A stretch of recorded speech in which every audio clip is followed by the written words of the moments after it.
Hello అండి, నేను మీ అర్చన శ్రీనివాస్. ప్రేమ ప్రయాణం కథలోకి వెళ్దామా? వసంత్ వెళ్ళిన కాసేపటికి కూడా తన దగ్గరికి రాని రిషి ఏం చేస్తున్నాడబ్బా అంటూ ప్రేరణ హాల్లోకి వెళ్ళేసరికి ఎందుకో కాస్త డల్గా ఏదో ఆలోచిస్తున్నట్లుగా కనిపించాడు. ఏమైంది సార్? అడిగింది ప్రేరణ కాస్త ఆందోళనగా. ఏమైంది? ఏం లేదే అంటూ నవ్వి, తమరి ప్రయోగం ఎక్కడి దాకా వచ్చింది? అది తిన్నాక మాకేం కాదు కదా అని ఆలోచిస్తున్నా. ఎందుకైనా మంచిది, అంబులెన్స్ని పిలవమంటావా అన్నాడు రిషి నవ్వుతూ. అబ్బా, అంత వెటకారం వద్దులేండి సార్. నేను అమ్మకి హెల్ప్ చేసేదాన్ని వంటలో. ఏదో ఆవిడంత కాకపోయినా నేను బాగానే చేస్తాను అని.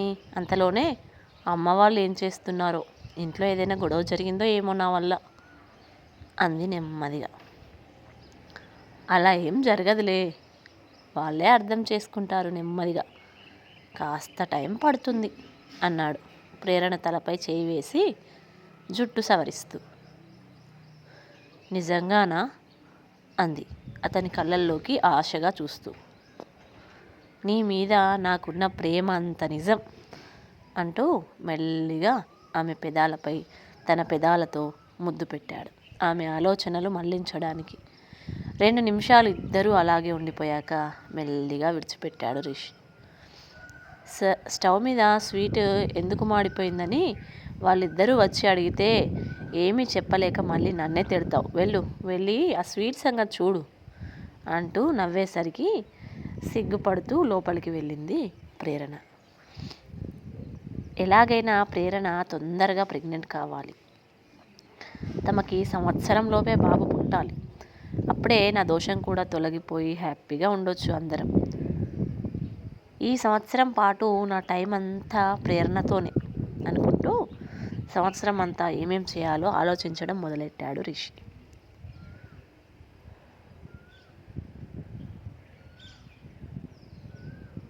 కుసుమని తీసుకుని లోపలికి వచ్చాడు వసంత్. హే ప్రేరణ, సూపర్ ఉందే ఇల్లు, మీదేనా అంది ఆశ్చర్యంగా ఇల్లంతా తిరిగి చూస్తూ కుసుమ. ఏమో, నాకేం తెలీదే, ఆయన తీసుకొచ్చారు, వచ్చాను అంది ప్రేరణ. మొత్తానికి చాలా ధైర్యంగా అన్నయ్య మీద నమ్మకంతో ఇల్లు వదిలి వచ్చేసావు. అదే నమ్మకంతో, అదే ప్రేమతో సంతోషంగా ఉండు, ఇంకేమీ ఆలోచించకు. ఏమోనే, ప్రస్తుతానికైతే చాలా సంతోషంగా ఉన్నా, కానీ ఒక్కోసారి అనిపిస్తోంది, అసలు నేనేనా ఇలాంటి నిర్ణయం తీసుకుంది? అసలు ఇంత నమ్మకం ఏంటి నాకు అతని మీద? ఒక్కసారి తను గెటౌట్ అంటే నా పరిస్థితి ఏంటి అనే ఆలోచన వస్తేనే నిజంగా చాలా భయమేస్తుంది. కానీ అంతలోనే తను లేకుండా నేనెలా బతకలేనో, నేను లేకుండా తను కూడా బతకలేడు అనే ఒక నమ్మకం ఈ అనుమానాలన్నింటినీ కప్పేస్తుంది. నిజమే చెప్పావు ప్రేరణ, అన్నయ్యకి నువ్వంటే ప్రాణం. చూసావా, నువ్వు వస్తావో రావో తెలియకుండానే ఒకవేళ వస్తే ఎలా అని కూడా ముందే ఆలోచించి ఇవన్నీ ముందుగానే సిద్ధం చేసి ఉంచారు అంటేనే ఆయనకి నీ మీద ఉన్న పిచ్చి ప్రేమని అర్థం చేసుకోవచ్చు. అవును, ఆయన నన్ను ఎంతలా ఇష్టపడుతున్నారో దానికి తగ్గట్లు నేను కూడా ఆయనకి ప్రేమను పంచాలి. ఇప్పటి నుండి నాకు ఆయన తప్ప ఇంకెవ్వరూ లేరు. ఇంట్లో అమ్మ వాళ్ళు ఎలా ఉన్నారో నాకు చాలా భయమేస్తోంది. ఎంత గొడవ చేస్తున్నాడో అన్నయ్య. నాన్న అమ్మ ఇప్పుడిప్పుడే కలిసిపోతున్నారు. మళ్ళీ నేను చేసిన పని వల్ల వాళ్ళిద్దరి మధ్య మనస్పర్ధలు వస్తాయేమో. నాన్న అమ్మని ఏమంటారో ఏమో. నేనున్నాను కదా, నేను రోజు ఇంటికి వెళ్తాను, నేను చూసుకుంటాను వాళ్ళని. గొడవ అనేది ఖచ్చితంగా జరుగుతుందనుకో, కానీ అన్నీ సద్దుమణుగుతాయి నెమ్మదిగా. కొంచెం టైం పడుతుంది అంతే, అన్నీ సెట్ అవుతాయి. నువ్వేమీ ఆలోచించకుండా నీ కొత్త జీవితాన్ని సంతోషంగా స్టార్ట్ చేయి అంది కుసుమ. థ్యాంక్ యూ కుసుమ, ఈ సమయంలో నువ్వు నాకు ఇలా తోడుగా ఉండటం, ధైర్యాన్ని ఇవ్వడం నాకు చాలా అంటే చాలా సంతోషంగా ఉంది. అమ్మ వాళ్ళకి సపోర్ట్గా ఉండు. అక్కడ ఏం జరిగినా నాకు చెప్పవే ప్లీజ్.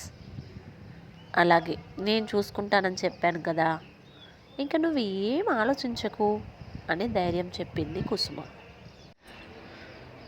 అందరూ కలిసి కూర్చుని సరదాగా కబుర్లు చెప్పుకుంటూ జోక్స్ వేసుకుంటూ స్వీట్ తిని కాసేపు కూర్చున్నాక కుసుమ, వసంత్ అక్కడి నుండి వెళ్ళిపోయారు. అబ్బా, తుఫాన్ వెలిసినట్లుంది కదా అంది ప్రేరణ వాళ్ళు వెళ్ళాక. వసంత్ భలే మాట్లాడతాడు అంటూ నవ్వింది. వాడంతే చిన్నప్పటి నుండి నాకు ఫుల్ అపోజిట్, కానీ ఎందుకో బెస్ట్ ఫ్రెండ్ అయ్యాడు. అమ్మ తర్వాత నాకు వాడే అన్ని. ఇప్పుడు నువ్వు జాయిన్ అయ్యావు నా లైఫ్లో అన్నాడు రిషి. అవును, ఇంతకీ ఆంటీకి చెప్పారా ఈ విషయం? ఇంకా లేదు, నేను చెప్తానులే టైం చూసుకుని. నన్ను మీ ఇంటికే తీసుకెళ్తారేమో అనుకున్నాను అంది ప్రేరణ నెమ్మదిగా. లేదు ప్రేరణ, నీతో కలిసి నేను కొత్త లైఫ్ స్టార్ట్ చేయాలనుకుంటున్నాను. అందుకే ఇద్దరం మాత్రమే మనకు నచ్చినట్టుగా ఉండేలా ఈ ఇల్లు తీసుకున్నాం. ఇదే మన సామ్రాజ్యం, ఇదే మన ప్రపంచం అంటూ తన చేయి తీసుకుని ముందు పెట్టాడు. నీ మనసులో ఎక్కడో ఏదో ఒక మూల చిన్న అనుమానం ఉన్నా సరే దాన్ని తుడిచిపడి నా ప్రాణం పోయేదాకా ఈ చేయి నేను వదలను. ఆఖరకు నువ్వు వదలమన్నా సరే అన్నాడు తన కళ్ళల్లోకి సూటిగా చూస్తూ. వదలొద్దు సార్, వదిలితే నేను నా ప్రాణం వదలడం తప్ప ఇంకొక ఆప్షన్ లేదు నాకు అంది తన కళ్ళల్లో నీళ్లు తిరుగుతుండగా ప్రేరణ. అలా మాట్లాడొద్దు, నీకేమైనా అయితే నేను కూడా ఉండను. అయినా ఈ టైంలో ఇలాంటి మాటలు ఎవరైనా మాట్లాడతారా? నీకు బొత్తిగా రొమాన్స్ సెన్సే లేదమ్మా అన్నాడు ప్రేరణ నడుంపై గిల్లి.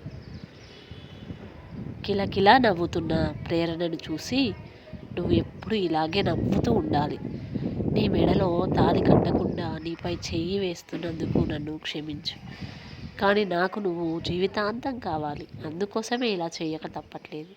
కానీ మనస వాచ కర్మన పుట్టబోయే మన బిడ్డ కోసం మాత్రమే, వాడి రాకతో మారబోతున్న మన జాతకం కోసం నిలవబోతున్న నీ ప్రాణం కోసమే ఈ పని చేస్తున్నాను.